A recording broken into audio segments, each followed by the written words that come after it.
Okay, good morning and welcome to the 28th meeting of the Latin America Shadow Financial Regulatory Committee. I don't think I need to introduce the members in this panel and in this table. I think you all know Guillermo Perry, Alberto Carrasquilla, Guillermo Calvo, Pablo Guidotti, and Roberto Saller. In case anybody has any doubt, I believe there are short bios somewhere outside. Outside there are short bios of all the participants, so I think it's no need for me to go beyond that and instead focus a little bit more on our statement. As you can see from the title, we are trying to identify sources of risks in the current environment, in the global current environment. And what motivated us is that clearly since 2008, 2009, there has been so many changes, both in what has been happening in international economy as well as and as product of the behavior of central banks around the world. So basically, this statement has two sections. One basically assesses the significant sources of risk that comes from the interest rates, what's happening with the interest rates in the world economy, with the behavior of the terms of trade, and with the domestic policies in Latin America. And the other one asks a little more deeper questions, I would say, on the role of central banks in Latin America, based on the experience of what central banks in advanced economies have been doing. So moving on to the first part of the sources of risk. Everybody's always asking these days, when and how much will interest rates in the US increase? Not that we're going to give you that answer to that. We focus on the US because we don't think any possibility of increasing interest rates in other parts of the advanced economies in the near future. So that's why we're asking the question for the US increasing interest rates. And the concern these days is that once the recovery in the US starts consolidating, so there is a possibly unwinding of the rapid stimulus of the Fed, right? And so the conventional view is that under those circumstances, if the economy's recovery, credit expansion is going to resume, and so banks are going to withdraw the deposits that they have at the Fed, and the Fed will need to offset that expansion of liquidity by open market operations, and the sale of bonds or other assets will drive an increase in interest rates. That's the conventional views. However, during our discussions, we start thinking about what is the real role of government bonds. And yes, they have been used during the crisis and until now as safe assets because there has been destruction of safe assets. And so treasury bonds and other government bonds are the integral component of world liquidity. But what we may be forgetting is that in normal times, they are used as collateral for credit expansion. So if actually the economy would start to grow and to recover, it is true that there would be a decline in the demand or a withdrawal of liquidity from the Fed, but there would also be an increase in the demand for US government bonds to serve as collateral. So that might, not one-to-one, but that could have a potential partial offsetting on the impact of interest rates. Because on the one hand, you're decreasing the role of government bonds as safe assets, as other safe assets start to appear. We're moving on to normal times, but government bonds start being used as collateral. So because of this, we believe, the committee, that interest rates, and we're going beyond the policy rate, which of course the policy rate can be changed, right? We're talking the interest rates in the economy as opposed to just the policy rate. But we believe that the interest rate may not increase significantly over the short term. Now, of course, in the medium term, as market segmentation disappears and new safe assets starts to appear, then the demand for U.S. Treasury will eventually fall and interest rates will increase. A concern that we have for Latin America under this reasoning is that a continued low interest rates at the global level may induce policymakers into undue complacency and delay the implementations of needed reforms. Okay, so what about the terms of trade?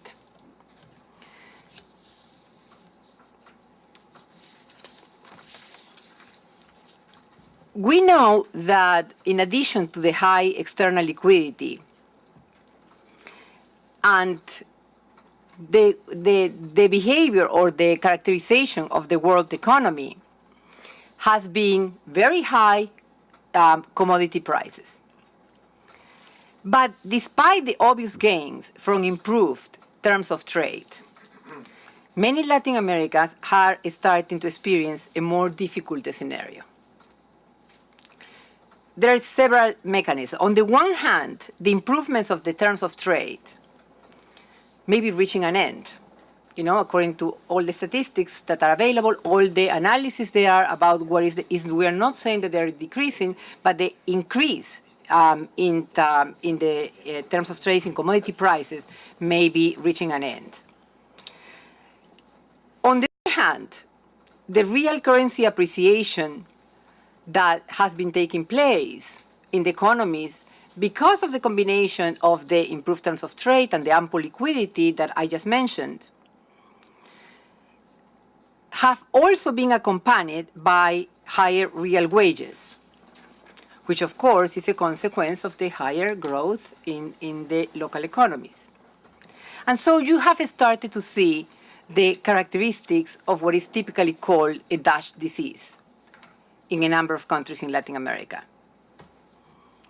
So in that sense, the committee believes that the growth outlook of the region has deteriorated in several economies, and the prospects of the tradable sector looks bleak.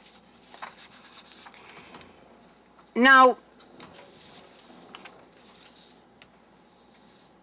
what about domestic policies in this context of what is happening in the international economy?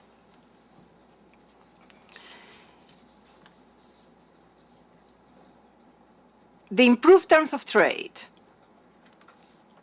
all these numbers that we are saying are actually getting to an end of a bonanza, I would say, could be making fiscal policy and the current account look stronger than they actually are, as revenues for commodities may temporarily be overestimated. In some countries, and we have an example, the increased fiscal revenue associated with the commodity sectors have been directed to additional government spending and to some forms, in many cases, to entitlements that may be very hard to reverse if the terms of trade reversal occurs. Therefore, the committee believes that fiscal risks associated with the possible reversal of the terms of trade have increased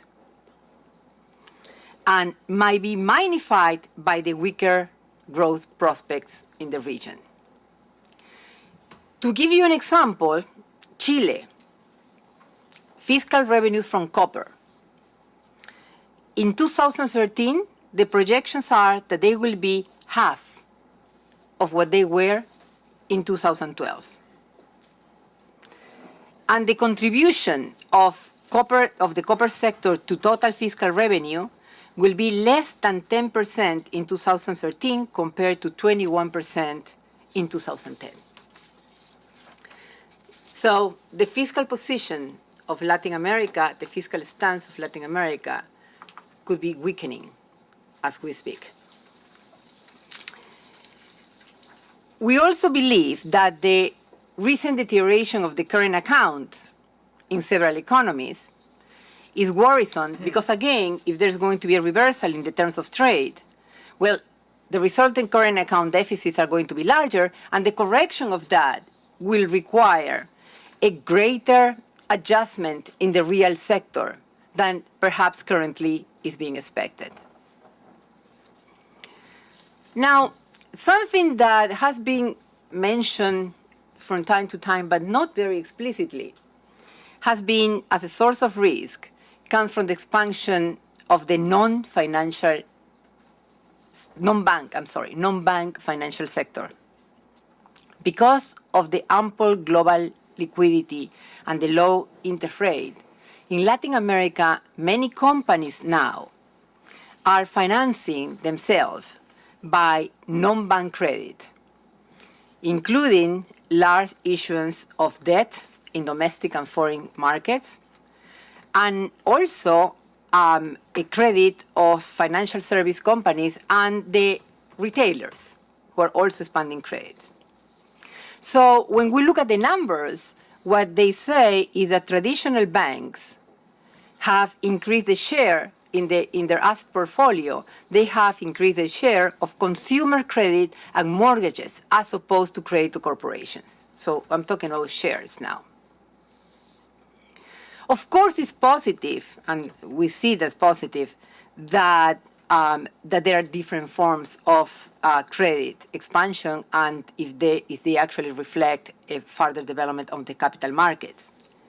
But what we are concerned is that regulators have been focusing extensively on increasing the regulation of the banking system to the extreme. And we are concerned that this move outside the domestic banking sector could be the result of regulatory arbitrage. If that's the case, we are creating a source of hidden risks in the financial sector in the region. Let me move now to the second part of the statement, which is the lesson to the central banks in Latin America from the global financial crisis. Okay, we know, and this is not news to anybody, so I'm going to be very brief about this, that the global crisis has shaken the conventional policy framework of major central banks, right? We know that initially the response was through increasing, after the crisis, decreasing interest rates to levels basically virtually equal to zero. But as counterparty risk increased and as there was an enormous loss of confidence in the sector, then central banks started to implement all kinds of unconventional monetary policies, including, of course, the quantitative easing, which has been expanding, right? First from the US to the UK and very recently to Japan.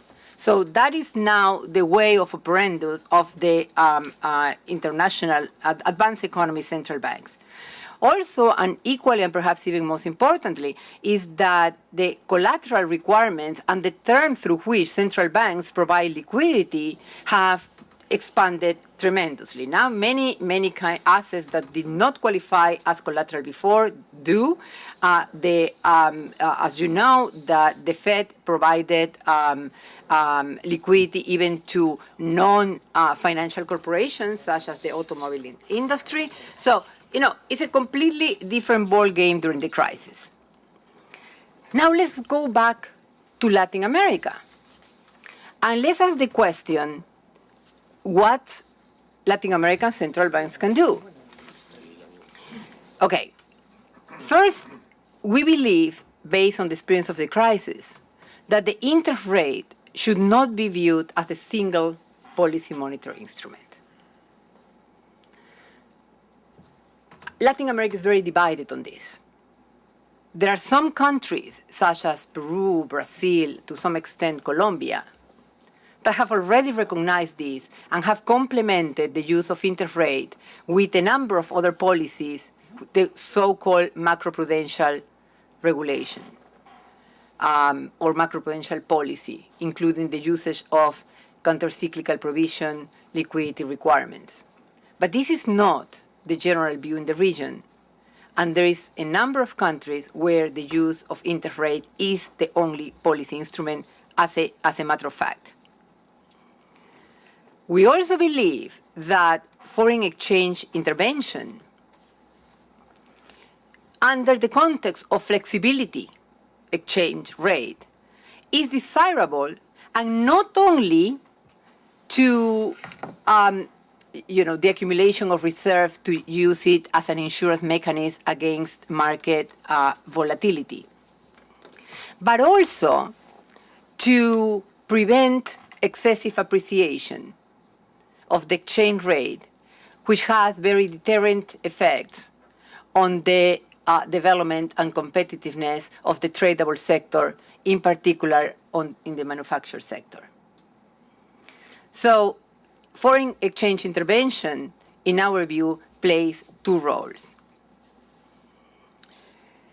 And this is very important because, if you think only of the interest rate as the central monetary policy, then when capital inflows come, then the first thinking is, oh, okay, right, so I don't want them to expand in the economy to create inflation, so I should increase the interest rate. But as we know, that attracts even more flows, because that's when, if you're thinking in only one interest.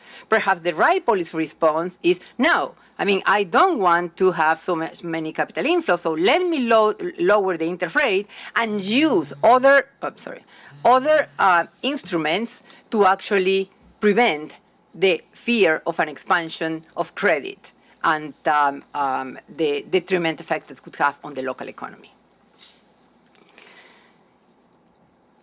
A very important discussion that we had during the days that we met is that central banks need to clearly identify what should be the relevant definition of liquidity.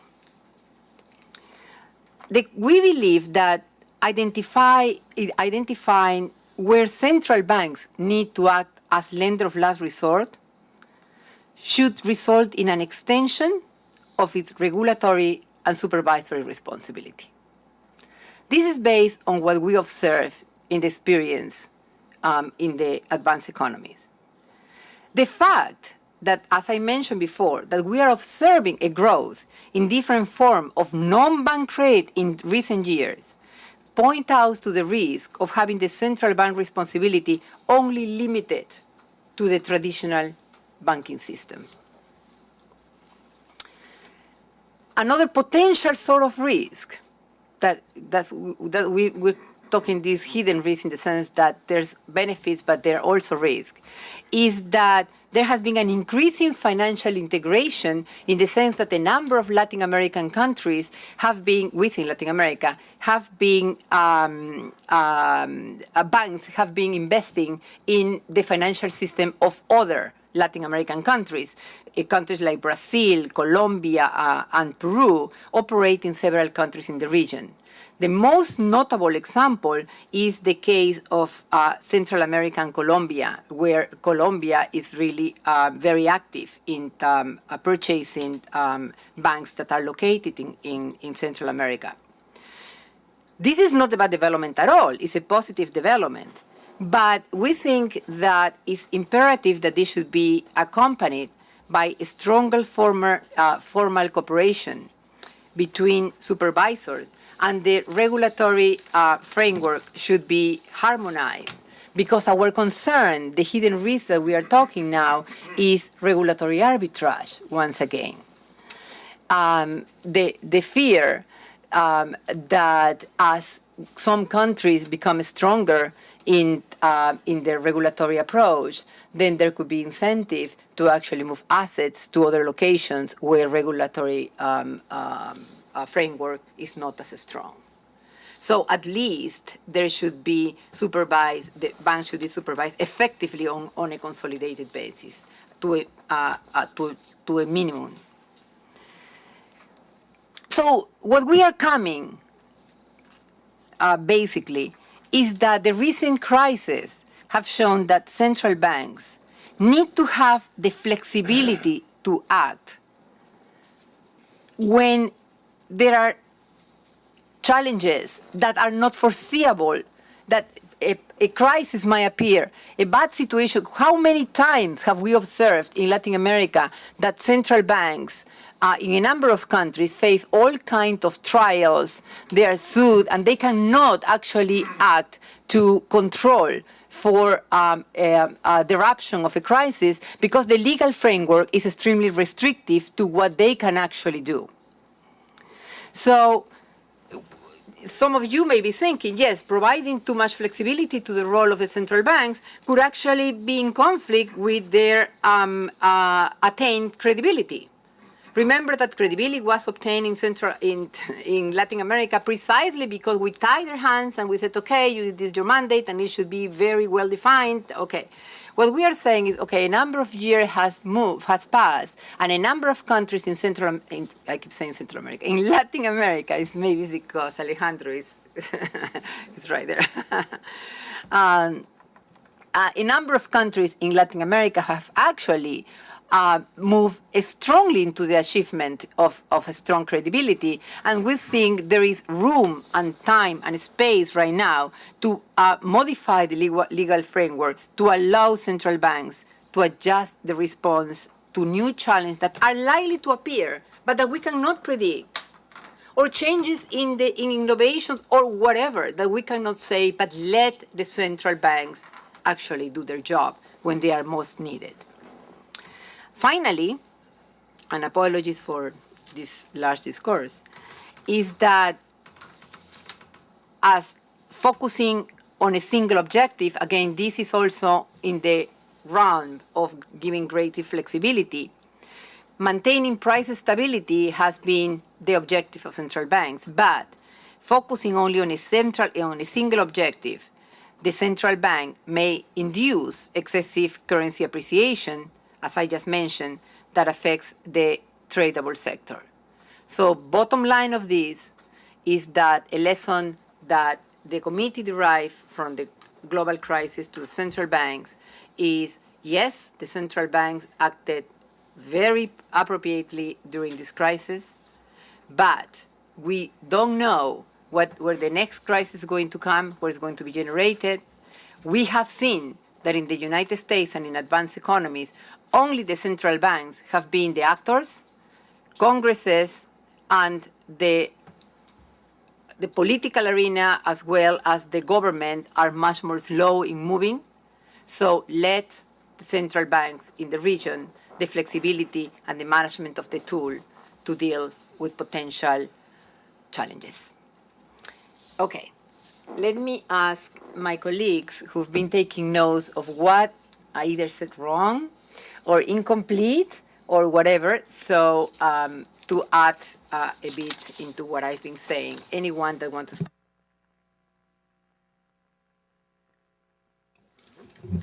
Yes, just two brief points on our assessment of the risks from the world economy.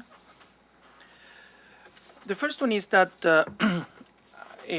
as Lilian mentioned, we have an argument that points to the view that interest rates may not increase sharply in the short run, which can be viewed as a good. But over the medium term, we certainly see that interest rates in the U.S. will increase. And what we are worried, in addition to the delay in policy making, is the fact that the risk may be mispriced in emerging markets in general. We are seeing some issues or some issuer accessing the international capital market at extremely low rates, which looks like the typical conditions that can reverse and can reverse very sharply. So I think that the worry is that the longer we stay with an international environment with extremely low interest rates, then the elasticity, the reaction, the upward reaction of interest rates in emerging markets may be much greater the more we continue in this line, as spreads are driven in emerging markets to record low levels. The second thing is, the second factor or aspect that I want to remark is that when we arrived to the meeting, we were not fully conscious of how general the slowdown in economic activity was in the region and possibly in other sectors in emerging markets. One tends always to view the slowdown as something that has to do mostly with domestic factors. But really, once we started identifying what was happening, certainly here there is a combination of expansionary monetary policy in the advanced economy combined with maybe, I would say, a too orthodox a reaction of central banks, which have actually led to significant real appreciations. Okay, and while a couple of years ago we were talking about the rebalancing of global demands and how the locomotive in emerging markets would save advanced economies, now we are suddenly discovering that, first of all, emerging markets are no longer benefiting from additional gains in terms of trade, and suddenly the policy combination is starting to hurt traditional sectors. So if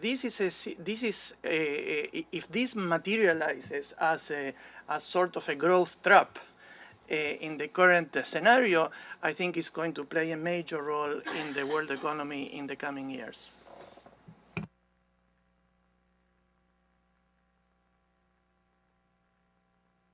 First, a footnote on quantitative easing in the advanced economies.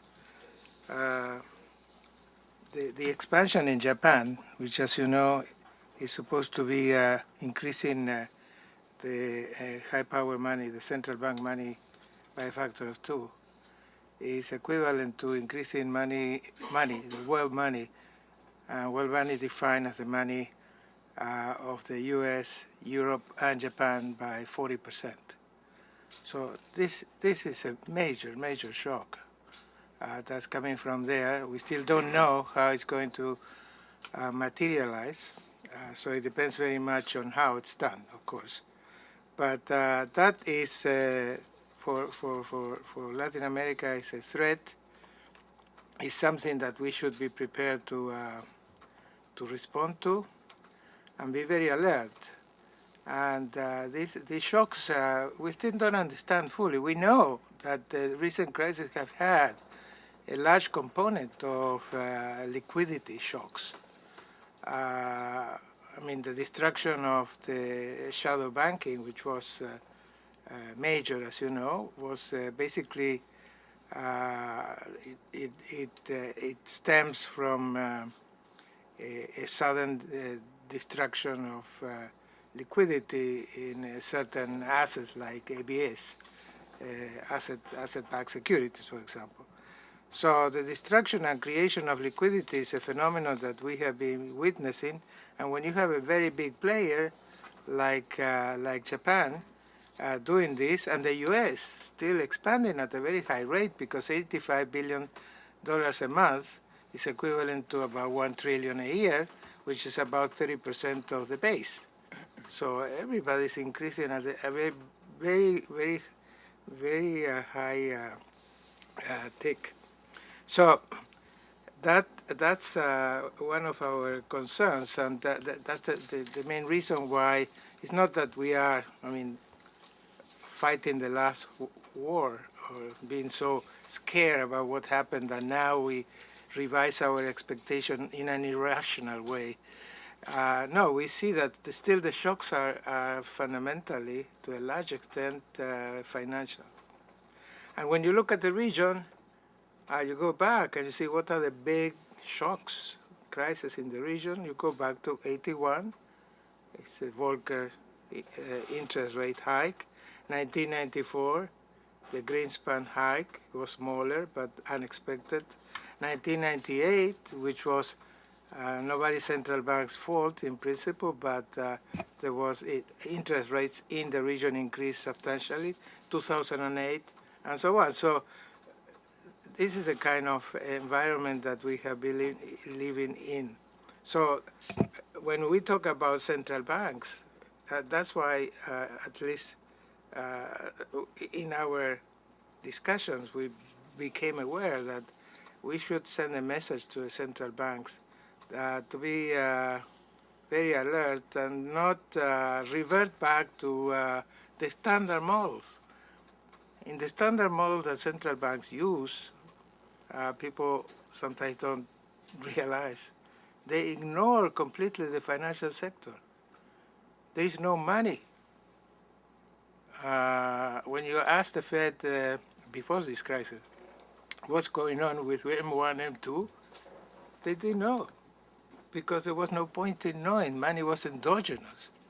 So there is no money in the model, there is no finance in the model, there is no liquidity in the model, there is an interest rate, and there are sticky prices. That's what the model is.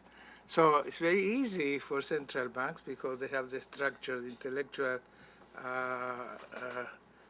structure set in the banks, the technicians, to go back to the old ways and start playing with the interest rate as if that was good enough. And we are afraid that that could be very misleading, especially the first part, because during a boom, that's when you make the big mistakes. That's why you could be creating instruments that will blow up later on. And if you play with the interest rate, it looks like everything is fine because it's a boom. You control inflation if you want, accumulating international reserves. The fiscal stance will look very strong. Everything looks fine. And in the background, you are creating these assets which are not very resilient at the moment of a liquidity crunch somewhere in the world. That's a little bit the spirit of why we are sort of so concerned about that the role that the central bank should have more than be thinking of more than one instrument, and also explain to the public that they may have to resort to certain policies that may look heterodox, like intervention in the foreign exchange market. Alberto? I would just like to add very briefly that implicit in Liliana's presentation of the statement is an asset market view of the dynamics that are going on. In other words, when we had our discussion, the exogenous variable, so to speak, is the is the international short-term interest rate, and endogenously things that are not usually thought of as assets, like commodity prices, etc., become integrated into a basket that is affected by the movements in this external variable. So it is an asset market kind of thing, which means in terms of policy challenges that there is a set of variables that are of concern, not only the internal interest rate, but also the terms of trade and the correlation in the unwinding of the policy process is going to affect a wide array of variables relevant to the dynamics in Latin America. The second thing that is important, and important part of the discussion, is the mechanics by which the unwinding will occur. There is a discussion in which there are basically 3 points of view regarding the possible change of policy stance and the response in Latin America that Liliana went through. One is obviously inflationary expectations go up, doesn't seem to be very likely. The second one is a lot of people are beginning to say that this quantitative easing kind of thing is not working. There are proposals to revert course, and that is a second possibility. And the third possibility, the third argument that is being made, and we went through it in our discussion, is that basically the process is generating risks that are not being measured adequately within the financial sectors in the economies that are implementing these policies. So through one of these arguments, or through a combination of one of the three arguments, the process the discussion on the unwinding could begin to develop.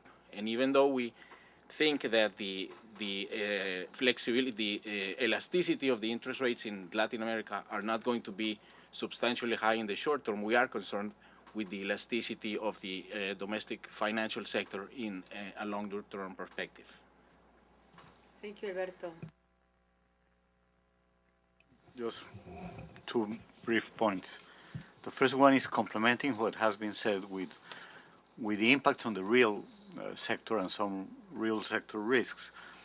A beautiful example is something that happened in some countries during this period, in which there was some overheating, and then the response tends to be, and some rapid growing credit, let's increase interest rates.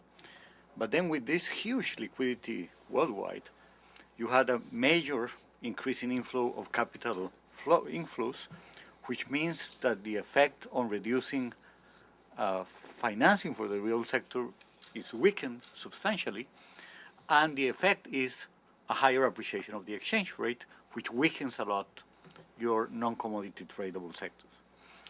And this weakening that we observe in the non-commodity tradable sectors, very severe in several countries, in particular in Colombia and Brazil, but also to some extent in Chile, less in Peru.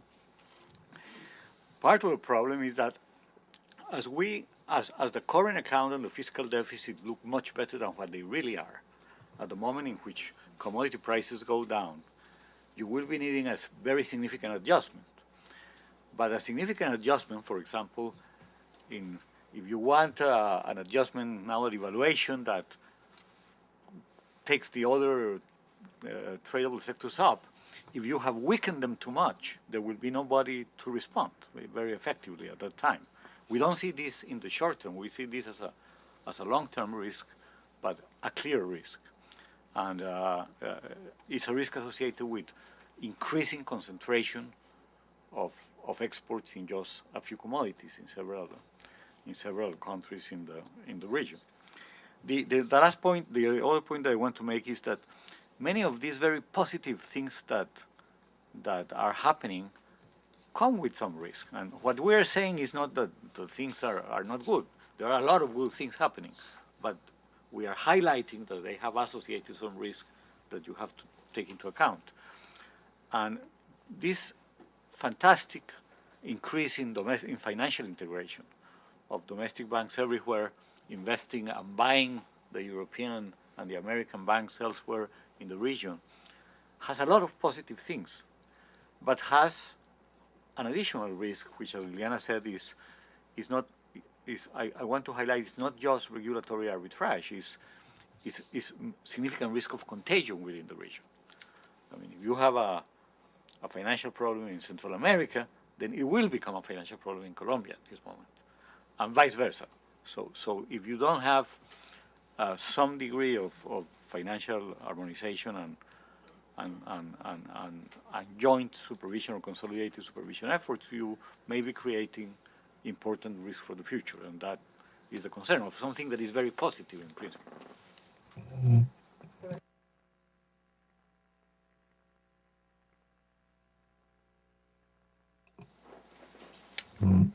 Also, two short points. One is that we mentioned in the report, in the statement, the cases of Argentina and Venezuela, which usually are not discussed. It appears they're not in Latin America anymore, but they are, and they are important countries. And what we mentioned in the statement is that these countries, of course, having a very different institutional and economic setup than most of the region, they are also prone to lots of risks regarding both the interest rate reversal and the terms of trade deterioration for the region. And this is something that they will, and they may generate to a certain extent, depending on the countries, even some sort of contagion, which we're not very much, we don't know very much about that, but we think that the size of these countries is quite significant, and we have to consider that element in the region. The second point is one which I think this statement is extremely, we have a very new proposal in a sense, and regards the issue of central banks in Latin America. I think this is not a minor point, I think this is a very major point, because most, again, we're talking about the countries that have independent central banks that started in the 90s. They are already nearly almost 25 years with independent central banks. Most of them have gained lots of credibility.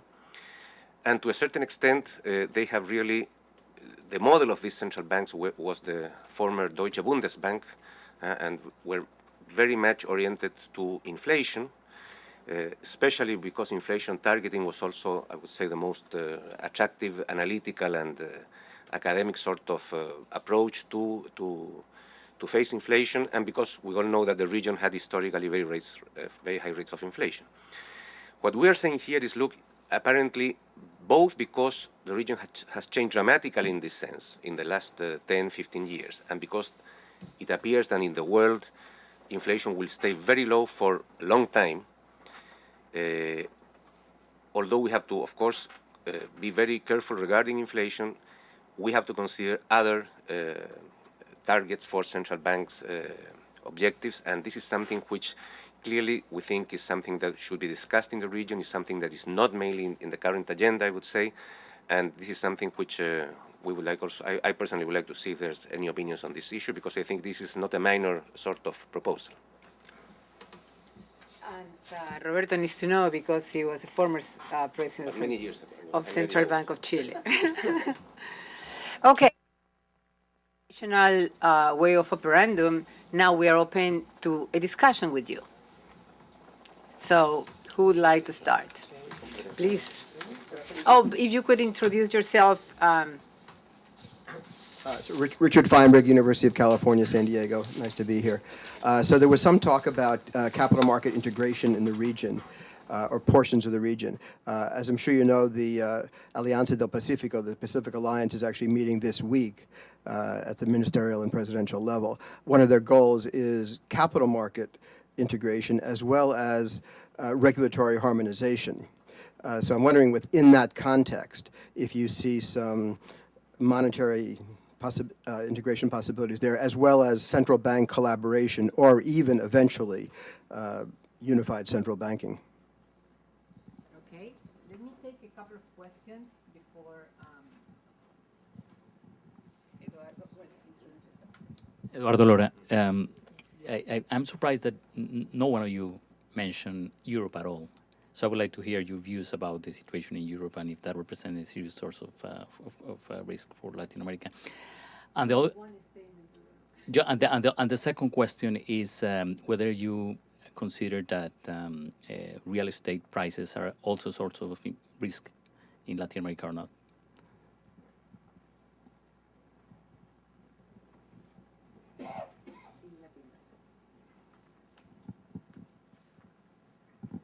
Alejandro Izquierdo from IDB. I had a question for the panel regarding investment in the region. I'd like to see your views as to what extent the fall in interest rates that we've seen has not led to a massive investment boom in the region, which we might have seen, and the fact that the public sector also went more into non-tradable expenditures instead of, say, investment for other productive purposes, may have a bad effect in the long run, or a missed opportunity, if you want.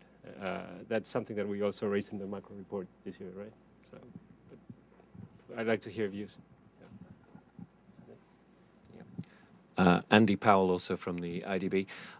Two questions, if I may. So first, I came in a bit late, but I just wanted to see if I could pin you down on something, because I heard Roberto saying this thing about central banking changing, but I didn't quite understand exactly what the proposal was. So are you saying that countries with inflation targets or inflation target bands, they should abandon those bands, or are you saying they should have wider bands, or what actually is the specific proposal? I mean, I got the bit about having lots of instruments, and that's fine, but I'm more interested in what is the proposal for what the central bank's objective should be. And secondly, I very much share Guillermo's concerns, which are these sort of Dutch disease kind of concerns, because I think if you look around the region, you see, I mean, it's classic Dutch disease kind of symptoms of credit booms in household non-tradable sectors and asset price booms, etc. And the deindustrialization, I think, is a real concern.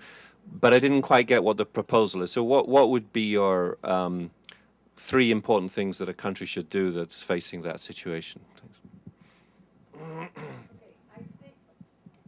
I think we can start taking some of these questions. We discussed, let me just make a point on the European question.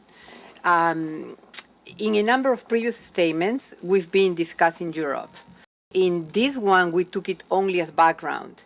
And our implicit assumption behind the statement has been that Europe is going to continue for a very long time on a very slow process of non-recovery, and that interest rates in that part of the world are not going to increase. So to us, actually, the bad situation in Europe is a continuation of a bad state affecting adversely the world. That is the implicit assumption that we've been taking when we were producing the assignment.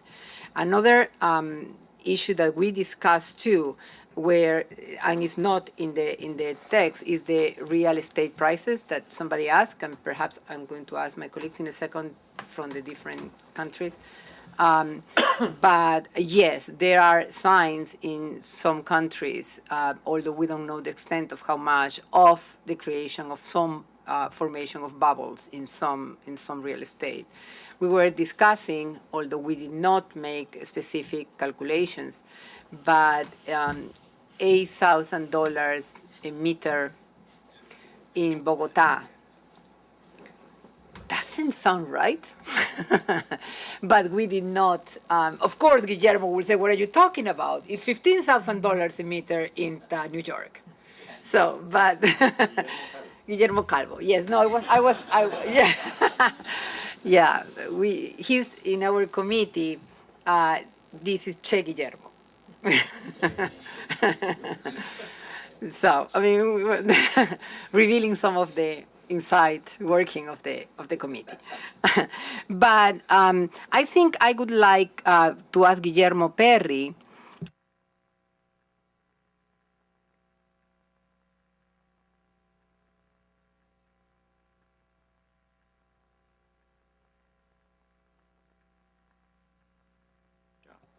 Yeah, we did discuss, and we didn't end up saying anything, but we thought first that it is a very positive development, by all means. It is a low-key, effective, technically serious working on trying to do second-generation trade integration reforms. The rules of origin, harmonization, trade practices, things of that sort. Yeah. And also a look outside the region, trying to have the Alliance of the Pacific as a means to increase the integration with Asia in the Pacific and to be able to jointly work in that, because it's not always easy to negotiate one by one with a country like China and things like that. And then there is issues like the capital market and financial issues. We thought that what they are trying to do with the stock exchange integration, although it is going slowly because it's not easy, but just what they are doing of significant harmonization of regulations in the capital market so far between Chile, Peru, and Colombia, but proximately with Mexico. Mexico is moving in that direction as well. Eventually will be very important because it is difficult to integrate stock exchange. And the only example I know that has been very successful with different currencies was the Scandinavian exchange stock integration. But if this happens, this market can be as large as Bovespa in Brazil or Singapore. So it's not a small deal, but we don't see important risk, and we were focusing more on hidden risk. I also would like to mention briefly on Andy Powell's question. We discussed a lot the issue, and we discussed a lot the fiscal issue. But in the end, this is more a financial committee, so the fiscal aspects are not strongly reflected in the statement. But clearly, we see a huge differences between countries like Peru, especially, and Chile, second, that have been able to have significant public savings in the good times. they have avoided, they had stronger terms of trade shocks than, for example, Brazil and Colombia, but appreciated much less during 2003 and 2013. So having a strong fiscal stance is key for that, as well as for having a real countercyclical fiscal policy. And the other thing that we came to an agreement is that accumulation of reserves can also be a complementary mechanism to fiscal. Not only as a prudential regulation, but to try to lean against the wind of strong currency appreciation in some moment. And if things come to worst, and you have tried everything, and you still have a lot of short-term capital inflows, I don't think we are opposed, some of us at least, to temporarily using fee-based capital controls. Yeah, that's something interesting about the committee. It's not that we all agree on everything, as you can imagine, right? I mean, there is huge debate, discussion, which makes actually the committee discussions very interesting and sometimes very heated. But we come up with a statement. Deadlines are the best things too. And having a public presentation is the best incentive. Okay, Guillermo would like to say something right now. Very short. On Andy, I mean, my take on your question is that I'm concerned, I think many of us are concerned about, for example, the interest rate not being a very effective instrument. So it's about instruments, more about instruments than about objectives. Nobody's against inflation targeting. In some special cases, inflation targeting may be conflicting with other relevant objectives. I mean, if you have a sudden stop, it appears that it's not a bad idea to have a big devaluation and prices going up, a hike in the price level, because according to some research that we have done on these issues, it appears that that's a very handy, practical, if you wish, way of getting rid of unemployment. I mean, in the U.S. and advanced economies, one of the problems that we see is that inflation has not flared up, and wages are somewhat inflexible, so you have a long spell of unemployment. So there could be special cases where they come into conflict, these two. But the concern is that the interest rate, since you have segmented markets, then you can reach only one part of the market, and you may have to think of other ways of doing it.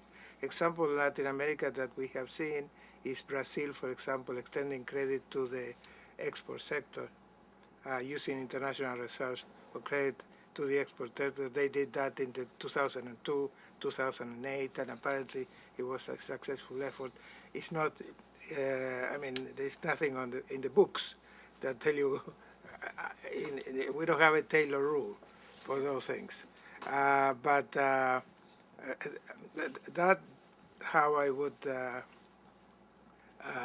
reply to your question. To Alejandro Izquierdo's question, I don't know very well if I got it right, but I guess your point is that interest rates have been coming down. How come investment is not booming? Are we missing an opportunity? And I think here I would like to factor in liquidity issues. Yes, interest rates have been coming down for highly liquid projects. So consumption is attractive relative to a long-term infrastructure project, for example. So what we see in the numbers is actually that the share of consumption, the share of mortgages in the region have been increasing, but we don't count that as investment. So probably that explains why you have that combination of things. Yeah, and just to complement exactly what Guillermo has said, we basically see that as in a mispricing of risks that are happening in the region by the, where is the increase taking place of lending due to some incentives in regulations too, and given the context of very low rates. So, Pablo. I want to sort of go to the question of that Andy put and complement what Guillermo was saying. In a certain sense, what we do in the last section of the statement is to use the experience of the global financial crisis for, thinking about the design of monetary policy. Okay, so there are like three main recommendations or areas of recommendation. One is the issue of the objective of the central bank and the instruments, which Guillermo has described right now, and I think that maybe the point is that in the conventional way in which central banks have moved, as Roberto was saying, using the Bundesbank sort of model in mind, maybe central banks have lost or have thought less about some challenges that are regional and maybe are not part of the conventional way. And the Dutch disease and the effects of the real exchange appreciation are actually showing that the central bank cannot simply look at price stability as the only thing, and needs to be concerned about other effects in the economy, and this may lead them to more flexible targets. The second big area, which comes directly from the global crisis, has to do with the fact that in the middle of a financial crisis, central banks are asked to do typically things that they were not thinking about doing. And so instead of reacting ex post, what we are saying, maybe the experience is valid to try to identify where is going to be the demand for central bank action if a crisis occurs, and thinking before, and then if you're going to have to provide a liquidity to General Motors, then you better have a regulatory and supervisory responsibility over General Motors. Okay, so this is. And the third part, which is related to what I just said, is that precisely because financial crises require very fast responses by central banks and new things appear, you need to be flexible. And there is a big difference when you look at the Fed's reaction with what a central bank in Latin America could do. The Fed has had enormous capability of acting in ways in which it was not part of their traditional framework. It had legal flexibility. In Latin America, central banks have very restrictive legal frameworks. And if you need to react, as for instance, you know from the tequila crisis in Argentina, you need to go through Congress, you need to change laws, okay? And typically a central bank in a financial crisis is asked to solve a big problem in a weekend, okay? Which is a totally different speed of reaction. So in this sense, what we are thinking, maybe now that you have achieved credibility in several central banks in the region, maybe it's time to rethink whether their legal framework should be provided with more flexibility under some circumstances. Yes. Roberto. Latin American integration. However, you mentioned at some moment the question of central bank integration. This, I think, is not in the I think that's very utopical for the moment. I think it would be a major achievement if we could really have a stock exchange working in an integrated way, or issuing bonds, or these sort of things of capital market integration. I think we're going in the right direction. I'm not sure we will achieve it, because there are many details and technical issues and political issues which are not so simple. But I would say central bank integration in the region, I think, still has a lot of time to go. Regarding Europe, and as Liliana said, we have different views, but I agree also totally with what she said regarding the difficulties in Europe. I would make a couple of distinctions. One, I think the Eurozone is in a mess. And basically, the southern part of the Eurozone is in a mess, but increasingly the Eurozone as a whole. But if we talk about UK or Norway or Sweden or Denmark, I think they're less in a mess, basically because these countries can devalue their currency. And in this, I'm very Latin American of the past century, and I think I have not seen one country in the world with this amount of debt hangover as the European countries, which have got out of this problem without a real evaluation, which they can get it, but in a so complicated way that it would take too long. And the other thing I will mention, which is, in my opinion, a paradox, is the fact that the Greeks did not leave the Eurozone as of the moment. The guys from Chypre did not leave from the Eurozone.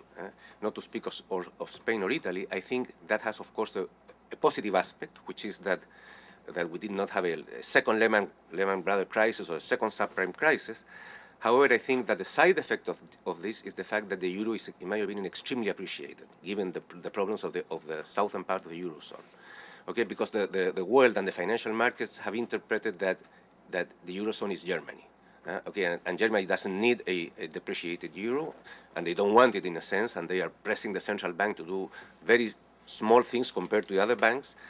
And therefore, I think this is another reason why I think that these guys would take a lot of time, because they're going to have a very overappreciated currency. And no, those are the two points I have. Yeah, sure, a footnote. Go ahead. Yeah, no, a footnote to that. When he said, when Roberto says the EU, the Eurozone is Germany, I fully agree with that. And actually, I just want to mention that the way that the Cyprus crisis has been managed confirms that. Because in my way of looking at Cyprus, they have devalued. They have devalued deposits. They used to have deposits and euros. And they were identical, same thing. But the way they handled this, as you know, they put a tax on every depositor. And then some constraints on taking the flow of deposits that can come out, that you can take out per day. That restriction was not on euro bills. So, and it's a restriction that does not apply to other countries in the zone. So it's very clear that's a devaluation of the Cyprus deposits. So it looks like that when they have to make an adjustment that would threaten the stability of the euro, they will devalue the smaller countries or weaker countries' currency, which, by the way, it worries us a lot, because if that it's internal, I don't know why there hasn't been a bank run in Slovenia. That's a mystery for me. But if I were there, my money would be in Germany, that's for sure.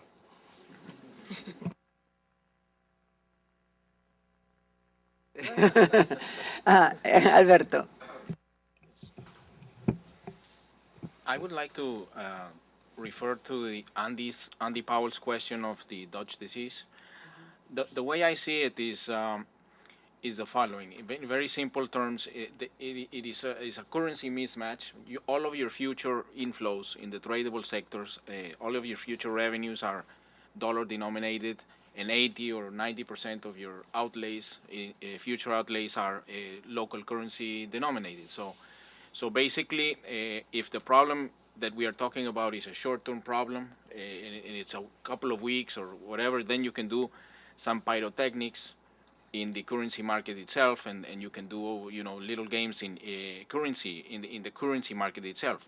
However, if it is a longer-term proposition, and I think that is more or less what we are saying, then you have to think about the problem as a currency mismatch problem, and probably you have to start to talk about several reforms, and I would emphasize labor reforms, because a lot of the origin of the problem is a problem in the fact that wage bills, all future wage expenditures, which are a significant part of total outlays, are local currency denominated, whereas the revenues are, as I said, foreign currency denominated. So basically, what you would like to do is move towards a flexibilization of the labor markets, and much of the Dutch disease, the extent of Dutch diseases, if you correlate that with the extent of rigidities in the labor market and other markets, you would probably come up with a conclusion that rigidities are not only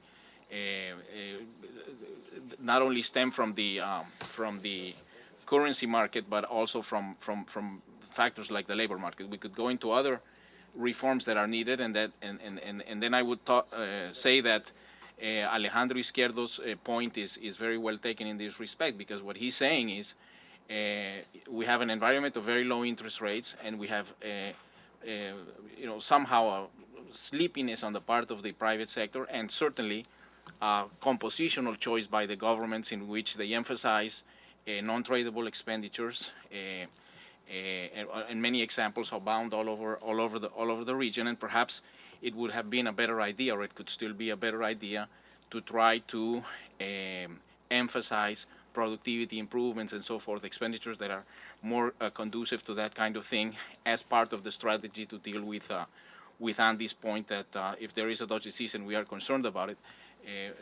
The point that I think is important is, if it is a medium-term proposition and appreciation is a fact of life, then you have to start to think about other, perhaps more difficult things to do, but you have to start to discuss these things at some point. Yes, that's actually, we dedicated a significant part of our discussion to that point, because if there are true forces of appreciation, I mean, up to what point can you actually fight a real appreciation of the currency? But the problem that we had, and the reason why there's not more on the statement on the real side, I would say, because we were concerned that there were not policies that or effective improvements in productivity significant enough to back up that appreciation of the real exchange rate. So that's why we are concerned on what is in the statement. But certainly the discussion about, well, if you're going to have these forces for appreciation for a very long term, you better do something on the real side, on the productivity side, because otherwise, you're going to keep conflicting and keep fighting against something that could be a long-term reality. A footnote on this issue, because we discussed it, and then I realized that finally we didn't put it, but which goes to is related to the Dutch disease and the role and this sort of concentration of central banks only on price objectives. Because in a certain sense, the more orthodox is the central bank and the more you get a real exchange rate appreciation, then one of the outcomes of that is that then governments start to fall, start to be tempted by protectionist measures, things that go exactly against the gains in productivity. So it would be much better to politically, if monetary policy were a little bit more concerned about this problem, so not to then generate all these pressures for government intervention that are counterproductive.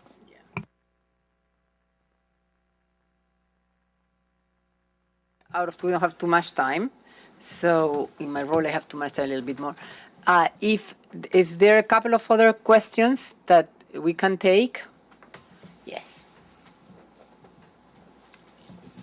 Hi, I am Silvia Pisani from La Nación in Argentina. I heard Mr. Saller said that there were two countries that were not mentioned. There were mentioned. There were? Yeah. Okay, sorry, I misunderstood. So I would like to know, from the point of view of Argentina, I didn't find them. Maybe I was late. I will ask you later about that. Mentioned, but in a very low key. A couple of lines only. Yeah. Okay, thank you. Sorry about that. You're right. Okay, so, thank you. I would like to ask you if you can refer to Argentina in 2 points that you referred in the statement, and the countries targeting, which is inflation, which are inflation and currency, pressures on the currency. Can you comment on the situation of Argentina in those 2 points? Thank you so much. Other questions, so that we can go back to the panel? No? Okay, let me go back to the panel then. Why don't you take it, Roberto, and then I'll come back to you, Guillermo, okay? You want to comment on those questions on Argentina? You want to ask the Argentinians? What is it? I would like to ask Pablo or Guillermo, which are, first of all, Argentinians, and they know very well what's happening there much better than I do. Perhaps I would, if this is the last intervention, I would like to comment a little bit also on, just to complement.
I was just going to add that indeed one of our major concerns is that when currency appreciation is hurting too much, instead of doing the productivity reforms that we are all for and that we actually discussed that in any case have to be part of a very important part of the toolkit, what really we are seeing is increases in protectionism in Brazil, here and there, in Argentina, in Colombia, subsidies. So things that are not going to improve productivity at all. So this is a political economy concern that we think has to be internalized into policy making. That was the point that I wanted to add. That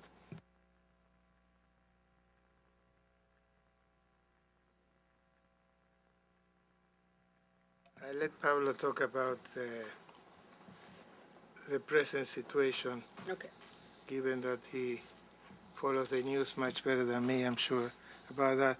But give a perspective on inflation in Argentina and the political economy of this, because sometimes I've been asked, why is it the country that had inflation all through the 20th century, at least after the Second World War, and went through a period of what you can call hyperinflation in 1989.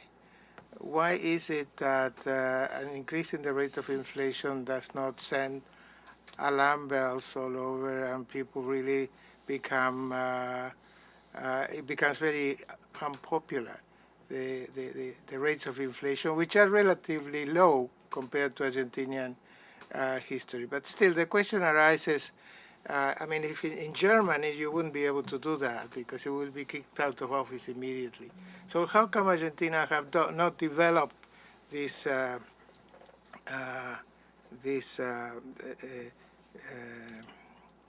negative political reaction to inflation as in Germany? And it's interesting when you go back and look at the hyperinflation, which was it was a very, it created really a destruction of the market. The market did not work, and that was a very short spell. Still, one possible answer is that hyperinflation was really a very short spell, a couple of months, 2-3 months. And was very rapidly quelled with convertibility, the convertibility program in the 1990s. But before that, Argentina has been, I mean, inflation was a problem, but unemployment was never a problem. In fact, it was a puzzle. People kept saying, how come it's so slow, so low? During the convertibility program, in contrast, the rate of unemployment went up to about 13%, and after the tequila, it went over 20%. And it took a long while to go back to numbers below 20. So in people's mind, and besides, it ended up with a very complicated and costly crisis in 2001. So in the public's subconscious thing, what they see is that inflation could be bad, but it can be quickly quelled, that low inflation actually went down to 2%, even there were periods when it became negative. It's associated with high unemployment. So they see kind of a trade-off between inflation and unemployment, like in the old Phillips curve, that we think it is simple-minded Phillips curve, not inflation-adjusted Phillips curve. So you cannot blame them to think of high inflation or inflationary periods as low unemployment, low inflation as high unemployment, and also not sustainable, ended up in a very bad episode. And then you have 2000, and after the collapse in 2001, 2002 and on, This is a period of recovery. People don't distinguish between recovery and growth. Things were looking up for a long period of time. It's true now they have inflation, but they're near full employment. So from a political point of view, it's very hard to say that you want, I mean, I don't see why people should be in favor of going back to convertibility or low inflation period. So I see that there's been a lot of support for inflation and on the part of the public, which is justified because of this recent history. Now, whether this is sustainable or not, that's a different problem. I doubt that it will be, but I'll let that Pablo answer that part of the question. Yeah, I don't want to take too much time. I think one can have sort of two views of Argentina: a localistic one, and then what the mention that we make in the statement. Okay, in the localistic sort of part of the answer, I would say the problem of Argentina today, if we have to really reduce it to something very short, is a very large fiscal deterioration with a budget deficit of 4.5% of GDP, no access to capital market, and being financed by printing money. So once you print money in excess, then there are only two possible outcomes, or either you lose reserves or you get inflation. So the government has been trying to use every two hands to sort of cover five holes.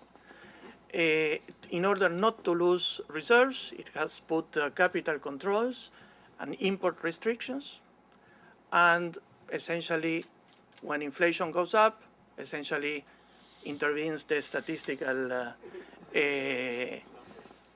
agency and simply lies about it. Okay, but everybody knows that inflation is 25%.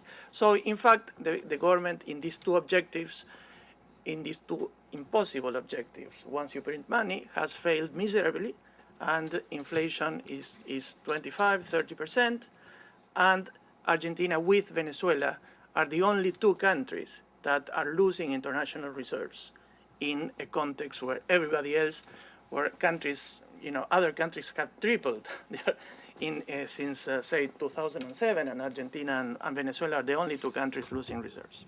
Now, what is interesting in the part that we mentioned in the statement is that despite this local sort of explanation, which then also is associated with stagnation in economic activity, is that in fact, when you look at what happens in the region, the sort of these two stages of the populist model.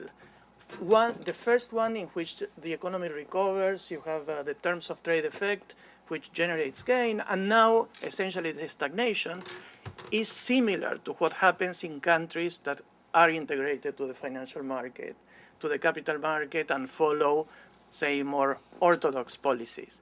So in a certain sense, what we are saying is maybe there is a regional cycle in there, which simply in Venezuela and Argentina, with a completely different policy framework, simply manifests in a different way, which is essentially they try to keep the exchange rate fixed, but the real exchange rate appreciates because of high inflation. Okay, so that is, but maybe, even though there are a lot of domestic explanation, maybe there is also a sort of a deeper regional explanation that is also encompassing these countries that now in many reports are sort of, as Roberto was saying, they seem not to be part anymore of the region, right?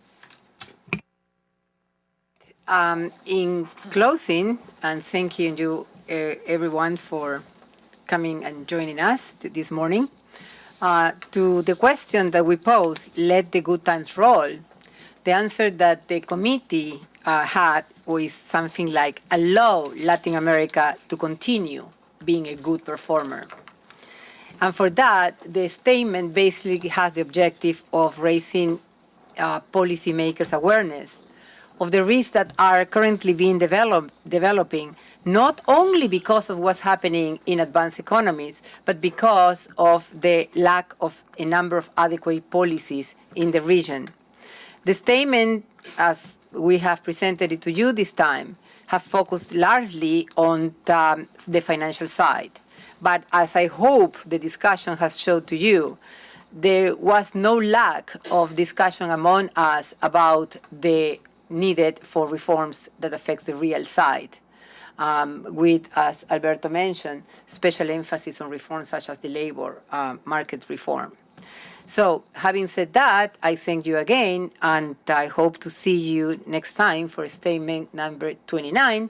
This statement is going to be very soon in our webpage, www.claaf.org,